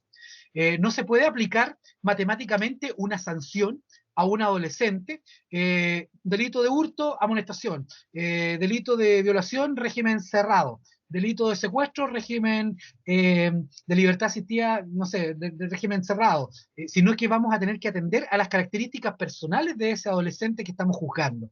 Y la sanción, en definitiva, se va a aplicar de acuerdo a las características personales de ese joven, de acuerdo a su entorno, de acuerdo al análisis que se realice de todo lo que hemos visto en esta presentación. Este boletín 11.174-07, que está modificando actualmente la ley, también ingresa en algo que ustedes conocen. Pasemos por favor a la siguiente lámina, porque esta modificación legal por primera vez se hace cargo de un modelo de intervención. Dice que el servicio, que este servicio nuevo que se va a crear y que va a reemplazar al Sename, va a establecer un modelo de intervención de aplicación nacional y obligatorio para la ejecución de las sanciones y las medidas, entendiéndose por tal un conjunto estructurado de acciones especializadas basadas en prácticas efectivas orientadas a modificar la conducta delictiva e incidir en la plena integración social de los jóvenes sujetos de atención del servicio, el que deberá constar en una resolución, dice ahí, y explica otras situaciones. Este modelo deberá considerar acciones para la dictación de la sanción o la medida por el tribunal hasta el acompañamiento voluntario posterior al egreso. Fíjense que esta normativa ya se está haciendo cargo del modelo interventivo. Y la palabra intervención para ustedes que son profesionales sociales en formación o profesionales de la psicología en formación, ¿cierto? E incluso profesionales del derecho que pueden tener estos ramos de justicia penal juvenil en optativo, lo cual es muy deseable, sobre todo porque está modificándose esta normativa y es necesario que el día de mañana los profesionales de esta casa de estudio sean un real aporte en la transformación social de las vidas de las otras personas. Esta intervención que ustedes ya están conociendo en su formación de pregrado va a tener una normativa o va a ser regulada por esta ley, esta próxima ley, todavía no es una ley, este proyecto de ley. Siguiente lámina, por favor, vamos a ver que el artículo 29 de esta nueva ley establece cómo hacer esta intervención personalizada. Dice que toda intervención que se realice en el marco del modelo definido deberá centrarse en el joven, sujeto de atención del servicio, y orientándose a la satisfacción de los fines descritos en el artículo 20 de la ley 20.084. Es decir, toda la gestión y todo el servicio que va a realizar este nuevo organismo que se va a crear debe estar destinado a la implementación, control y seguimiento de casos y otras situaciones pertinentes. Fíjense que este espíritu del artículo 20, que busca que esta sanción forme parte de una intervención socioeducativa amplia y orientada a la plena intervención social, encuentra justamente su correlato en la intervención que ustedes van a realizar. Es decir, la labor que van a realizar fiscales, defensores y jueces con el joven que está siendo juzgado por haber participado o haber supuestamente participado en un delito, ustedes lo van a recibir para intervenirlo el día de mañana. Y la transformación social de ese joven va a estar encargada a ustedes. Por eso yo los invito, si el día de mañana ustedes como profesionales sociales ven que todavía no tienen un optativo de justicia penal juvenil, por ejemplo, o de responsabilidad penal adolescente, hablen con sus direcciones de carrera, pídanlo. Va a ser algo muy necesario de poder comprender cómo funciona no solamente el cerebro humano de los adolescentes, sino que cómo funciona la justicia penal juvenil y que los operadores del día de mañana sean expertos o más expertos que los operadores que tenemos hoy día, que también son expertos, ¿cierto? O se han hecho expertos a lo largo del tiempo, pero es necesario que esa formación venga desde el pregrado. ¿Por qué? Porque la intervención justamente tiene es una necesidad primordial al momento de poder satisfacer las necesidades de estos jóvenes o las necesidades de transformación que se requieren para una sociedad mejor. Fíjense en la siguiente lámina, nos muestra una gráfica que justamente materializa esta intervención. De aquello que el cerebro humano del adolescente lo ve como una madeja desenredada, ¿cierto? El interventor o el profesional interventor va a permitir que este joven la vea de una manera distinta, de una manera mucho más ordenada, una manera que pueda comprender. Por eso es necesario la multidisciplinariedad, poder vincularnos con otras carreras. Me da mucho gusto que la Universidad Central haya incorporado a la carrera de Trabajo Social a su facultad de Derecho, ¿cierto? Porque de alguna manera se produce esta interdisciplinariedad tan necesaria para poder comprender fenómenos tan complejos como lo es el de la delincuencia juvenil. Poder comprender fenómenos tan complejos, no comprenderlos para solamente conversarlos con nuestras familias, sino que comprenderlos para poder ver cómo poder intervenir mejor, cómo poder intervenir profesionalmente, socialmente, a través de sus entornos, en sus juntas de vecinos, en sus entornos profesionales, en sus entornos laborales, etcétera. Porque todos nosotros estamos llamados a realizar una intervención para mejorar la sociedad. Vamos a pasar muy brevemente a las siguientes láminas que nos muestran, por una parte, lo que es lo normativo. En la punta del iceberg vemos esta ley 20.084 y todas estas leyes complementarias que van a venir a transformar esta sociedad, pero abajo del iceberg hay una serie de normativas que no vamos a conocer el día de hoy por razones de tiempo, pero que sí serán necesarias para poder conocer de mejor manera cómo opera el cerebro humano y cómo opera la justicia juvenil. Vamos a pasar a la siguiente lámina para ver que ya ahí aparecen las convenciones internacionales que hay en materia de justicia juvenil, que no las vamos a conocer hoy, pero ustedes seguramente los que les interese saber cómo opera este modelo o cómo espera este modelo internacional que opere también en Chile, ustedes pueden conocerlo. Ya pueden buscarlo, pueden googlearlo, pueden leer alguna de estas situaciones, lo pueden comentar en sus casas, etc. Pasemos por favor a la siguiente lámina. Y aquí estamos terminando parte de esta presentación. Pasemos por favor a la siguiente, porque vamos a hacer una recapitulación muy breve. Siguiente, por favor. Esta recapitulación, vamos a ver entonces que este cerebro humano nos permite este razonamiento de mejor manera, anticipación, establecimiento de metas, diseño de planes y programas, el inicio de las actividades y operaciones mentales, la autorregulación, etcétera. Proceso que llega al cerebro humano alrededor de los 25 a los 28 años. En la siguiente podemos ver que el sistema nacional se ha adecuado a este sistema o a estos avances de las neurociencias a través de la incorporación de la Ley 20.084 y a través de la Ley 20.084 la Convención de los Derechos del Niño y todo el bloque de lo que nosotros llamamos el Corpus Juris de protección de los derechos de niños, niñas y adolescentes. Y en la siguiente lámina vamos a ver una serie de principios que imperan en materia de justicia juvenil. Ustedes los estudiarán cuando tengan sus propios apartados o sus propios optativos, o el día de mañana cuando se capaciten o se perfeccionen en materia de justicia juvenil. Va a ser necesario que ustedes, sobre todo los que van a ser interventores, conozcan cómo opera la justicia juvenil. Y en la siguiente lámina, que va a quedar para que ustedes la puedan imprimir, hay al final un tópico que nos dice que tenemos que siempre optar por alternativas a la judicialización de los infractores de ley o a los infractores de ley penal. En primer lugar, estimar o analizar al final ahí de ese listado la desestimación del caso. Muchas veces es mejor no intervenir a un adolescente. Si un adolescente se ve involucrado en un delito porque trató de vincularse con sus pares y sus pares trataron de influirlo para que él realizara una conducta y él, sin asumir los riesgos, realizó esa conducta y, por ejemplo, cometió un delito relacionado, por ejemplo, con el microtráfico, ¿cierto?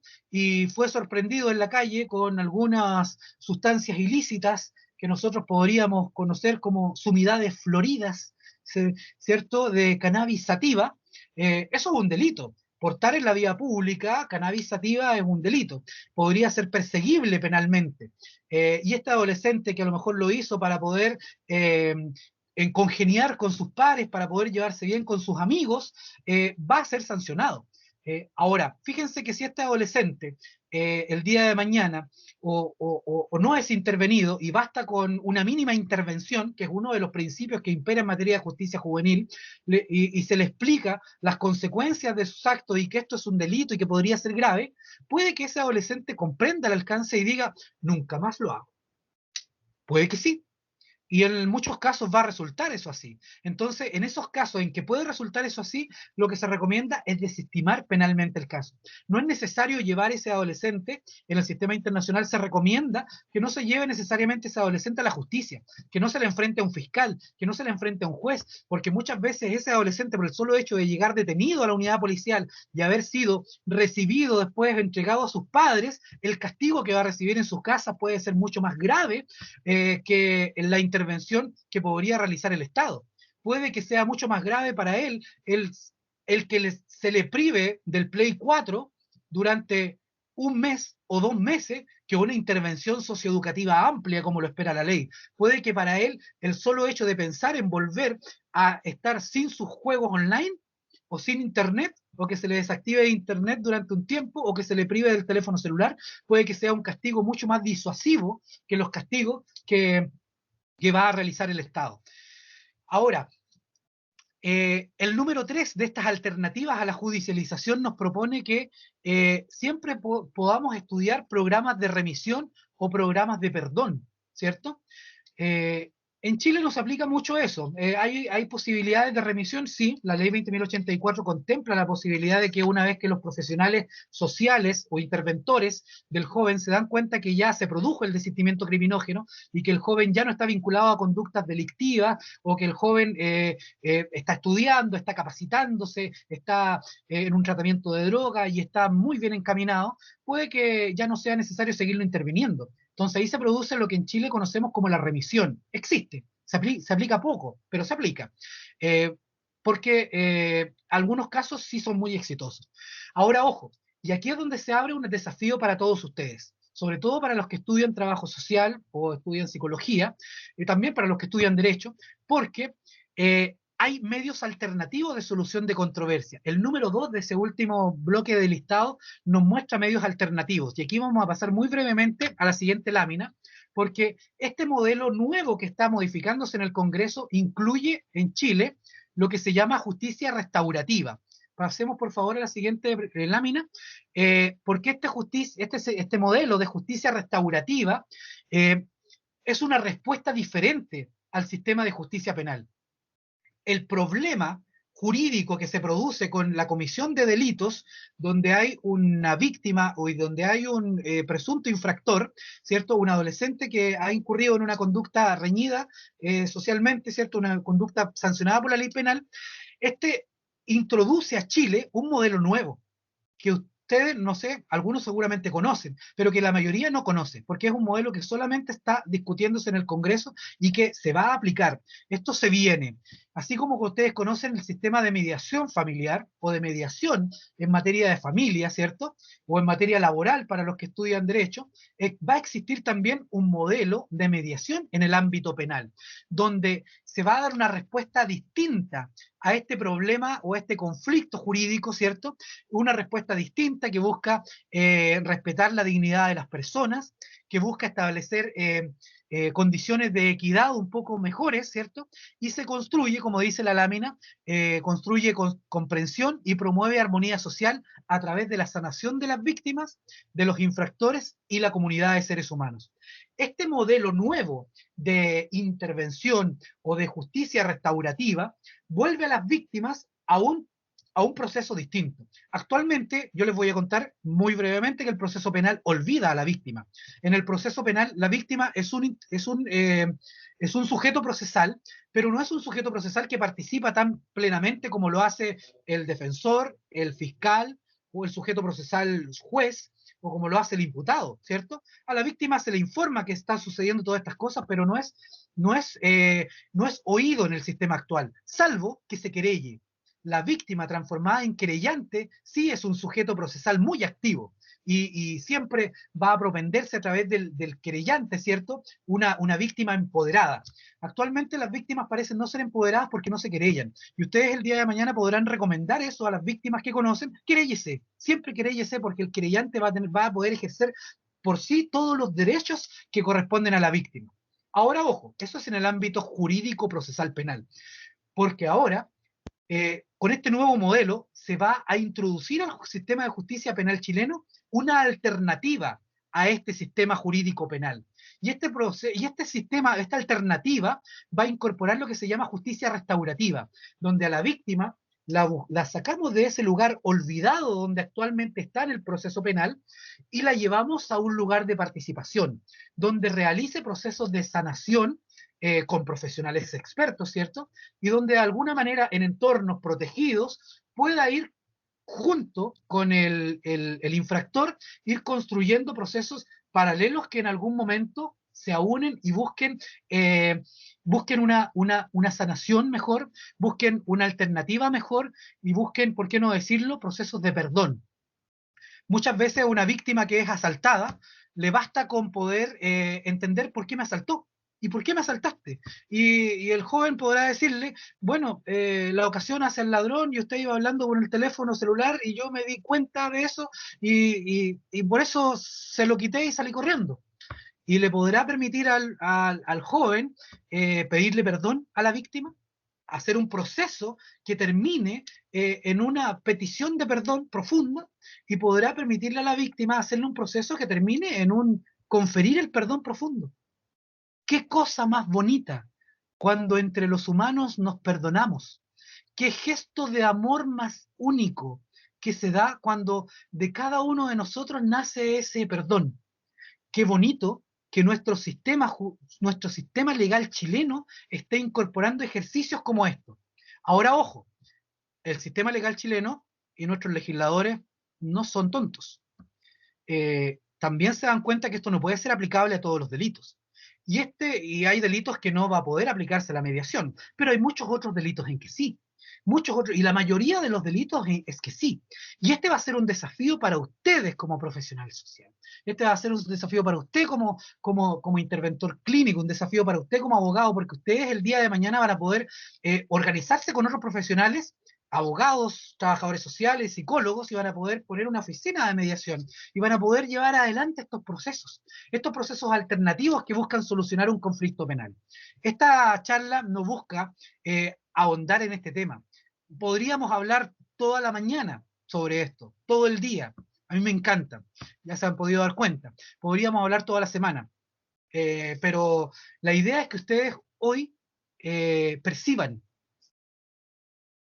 logren saborear el bombón que es la justicia penal juvenil y logren abrir su mente a los desafíos que va a traer el día de mañana este sistema de justicia penal juvenil.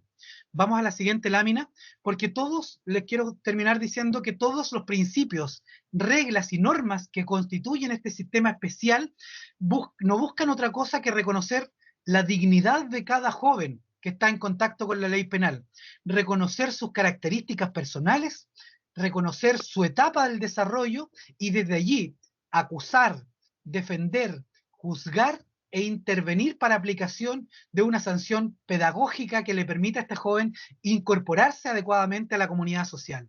En la siguiente lámina, perdón, en la siguiente lámina agrego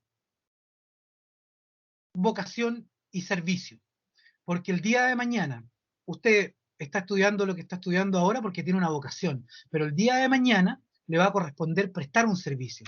Y ese servicio, pasemos por favor a la siguiente lámina, y esa vocación y servicio tiene que estar adecuada al joven a quien le va a aplicar esta intervención, a quien se le va a aplicar esta sanción, de manera tal, que es la siguiente lámina, por favor, de manera tal de que esta sanción sea justamente dar a este joven lo que en derecho corresponde, dar a este joven lo que la justicia de él espera, dar a este joven lo que la sociedad espera, dar a cada uno lo suyo. Por eso quiero terminar esta presentación con esta invitación. Lo que ustedes han escuchado el día de hoy son cuestiones técnicas que he tratado de traducir en este espacio de tiempo para que podamos comprender que este fenómeno, que es bastante complejo, muy complejo, sí puede ser comprendido en términos sencillos. Y el día de mañana, o desde ya, usted va a poder aplicarlo con sus hermanos, con sus primos, y poder entender que estos menores de 18 años no razonan en la forma en que nosotros lo hacemos, no porque no quieran, sino que porque simplemente su cerebro aún no está tan maduro como el suyo o como el mío. Es un proceso que dura toda la vida, nunca dejamos de aprender, ¿cierto? Pero el proceso propiamente tal que se produce aquí en el lóbulo prefrontal recién se termina de desarrollar, se termina de completar a los 25 y a los 28 años. Les agradezco el tiempo y la atención que han podido brindarnos esta mañana para poder compartir juntos este tema de responsabilidad penal adolescente, justicia especial e intervención psicosocial para la transformación de las personas, porque el día de mañana usted va a estar llamado a transformar las vidas de otros. Dejemos de compartir nomás para poder abrir un espacio breve para el diálogo.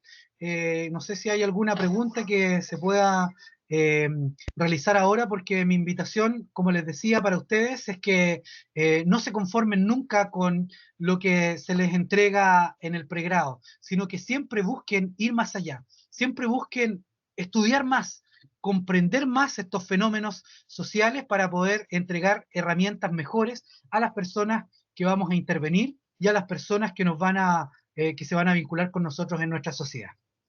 Muchas gracias.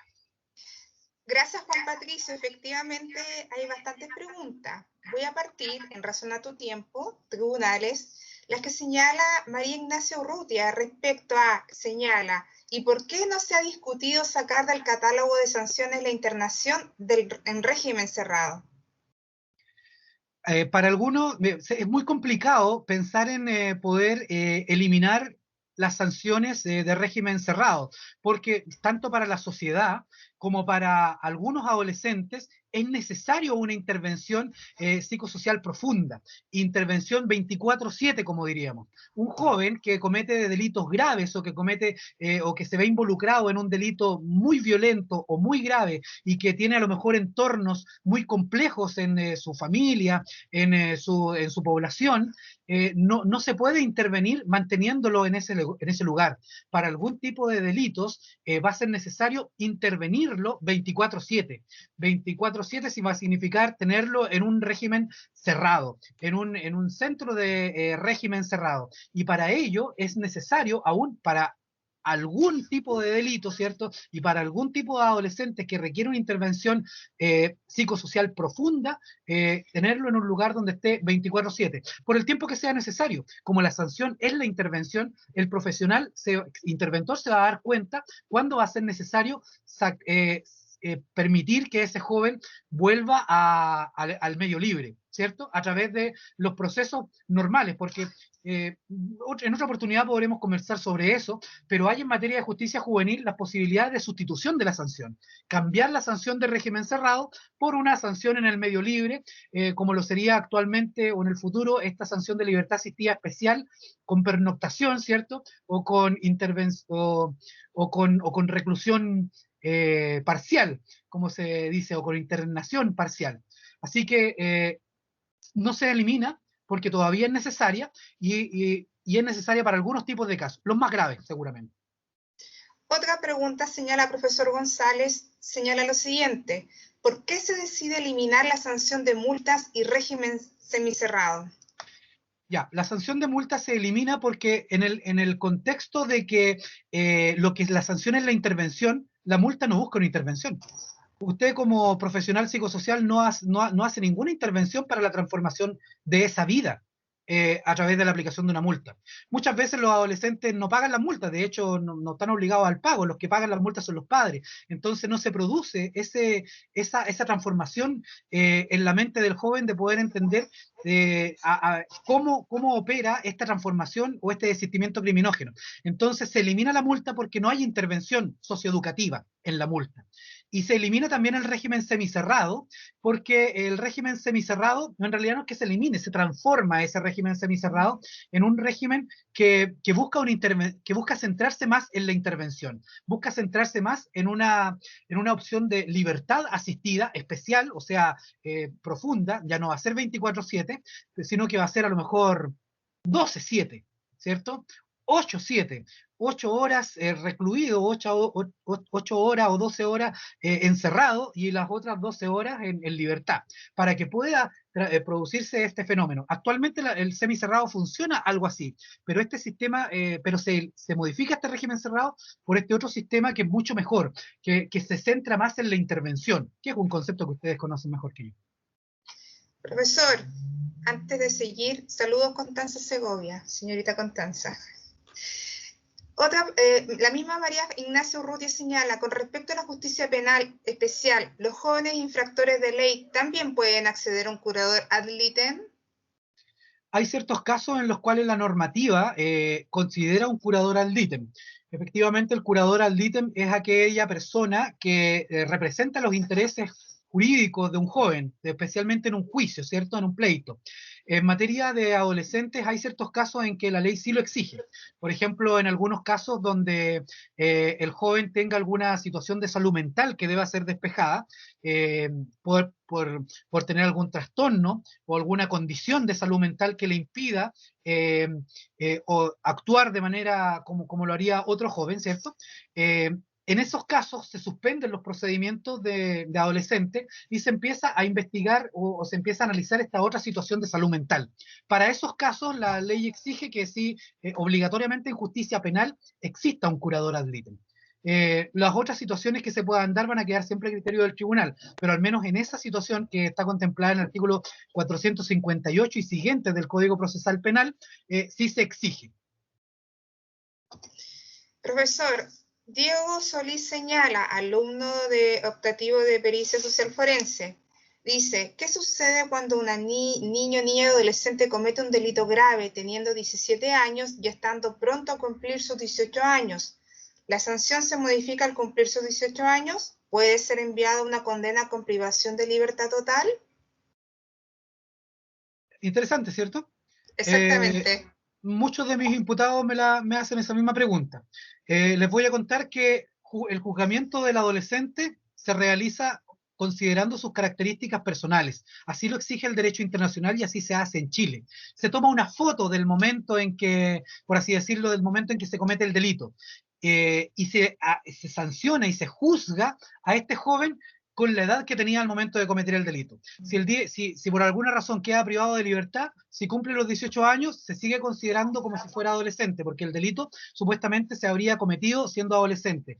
Pero ojo, que ahí es donde viene el desafío, porque como dijimos que la intervención puede ser lo más coetánea o debe ser lo más coetánea posible a la infracción, no debe suceder mucho tiempo, no debe pasar mucho tiempo.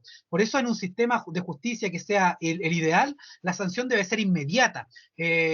Ojalá en el momento en que se produce la infracción, que opere todo el sistema y que se produzca esta sanción para que esta intervención para que se realice este desistimiento criminógeno.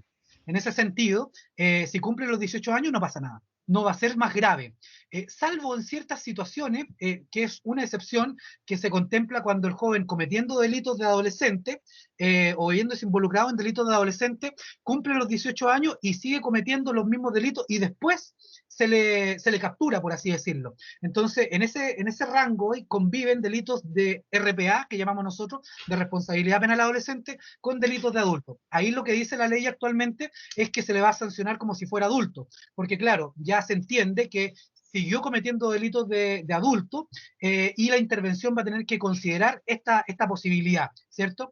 Así que ahí esa norma se está cambiando y puede que sufra ciertas modificaciones, pero en general lo que se busca es que la intervención en términos generales sea siempre adecuada al adolescente. Intervención de adolescentes con profesionales expertos en adolescentes, aunque el joven ya haya cumplido los 18 o 19 años. La intervención tendrá que adecuarse. Ustedes van a tener todos los elementos técnicos para poder realizar esas adecuaciones porque su universidad se va a encargar de que así sea. Para ir finalizando, en virtud de los tiempos del destacado profesor que la ocupa bastante en audiencia, minutas y otros, María Ignacio Urrutia señala que le gustaría conocer los avances en la temática de curadurías y qué cree que se puede mejorar en temáticas de representación jurídica para jóvenes infractores de ley. Aquí hay todo un desafío y un desafío que no va a ser solamente resuelto desde el mundo de la ley, ¿cierto? Del mundo de la justicia. Sí, también de parte del mundo de la ley. Hay mucho por hacer en materia de curadurías, hay mucho por hacer en materia de representación de los intereses de los adolescentes, ¿cierto? Y aquí es donde hace falta una legislación de protección integral de la adolescencia o de la niñez y la adolescencia. Chile no tiene una legislación en este sentido. Es uno de los pocos países de América Latina que no tiene una legislación de protección integral de la adolescencia. Y ahí ese desafío está para construirlo todos nosotros. Ustedes que están actualmente en formación de pregrado van a tener una incidencia muy importante el día de mañana en este tipo de transformaciones. Yo no soy experto en curadurías, no les voy a decir lo que debemos hacer. Esto es algo que tenemos que transformarlo todos y cada uno aportando desde su lugar, desde su experticia, aportar para que estos procesos sean mucho mejores. Lo único que yo desde ya les voy a decir es que nunca se conformen con los procesos que se les proponen. Ustedes son capaces de poder ir articulándose con otros y desarrollando ustedes procesos de reflexión y procesos de transformación social, procesos donde podamos analizar cuáles son las falencias que tiene nuestro actual sistema en materia de representación de los intereses de otros y cuáles son las propuestas que podríamos realizar. Tal vez no vamos a ser diputados y senadores, pero el hecho de ir reflexionando juntos, ir poniendo estos temas en el debate social, va a permitir que todos podamos ir participando e ir viendo cómo poder ir construyendo estos lugares mejores, estos espacios mejores. Así que yo los quiero invitar a devolverles a ustedes esta pregunta como una invitación. Desarrollemos todos juntos procesos donde todos podamos ir poniéndonos como expertos en nuestras distintas materias e ir aportando en procesos mejores de curaduría, procesos mejores de comprender cómo operan los curadores ad litem y cómo poder el día de mañana ir mejorando esta institución tan necesaria para la representación de los intereses de las personas que lo necesitan. Profesor, disculpe, queda una alumna del optativo, de la señorita Rebeca Crisóstomo, que señala: ¿quién decide si el delito puede entrar en este proceso o no? ¿Quién lo determina? Si la víctima no acepta, ¿qué pasaría con respecto al tema de mediación, por supuesto? Estos procesos de justicia restaurativa son justamente lo que busca, como ustedes lo dicen, es posicionar a la víctima. Si la víctima no quiere entrar en este proceso, simplemente el proceso no se lleva a cabo. ¿Ya?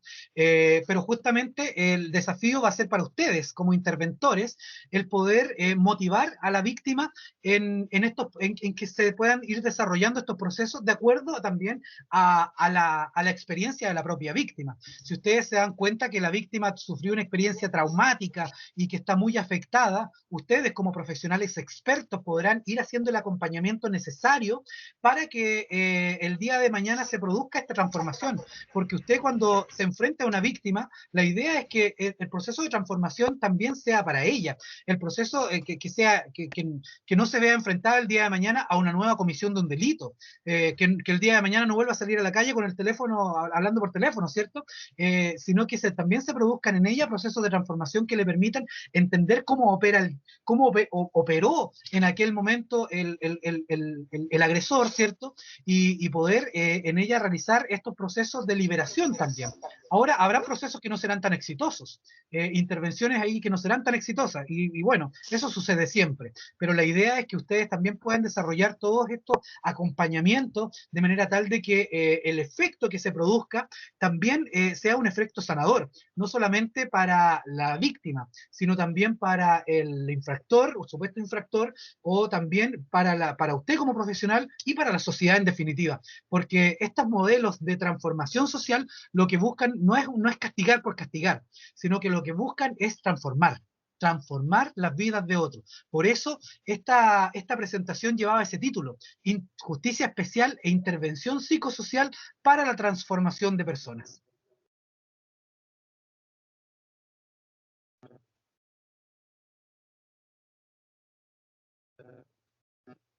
No sé si hay alguna otra pregunta. No, profesor González.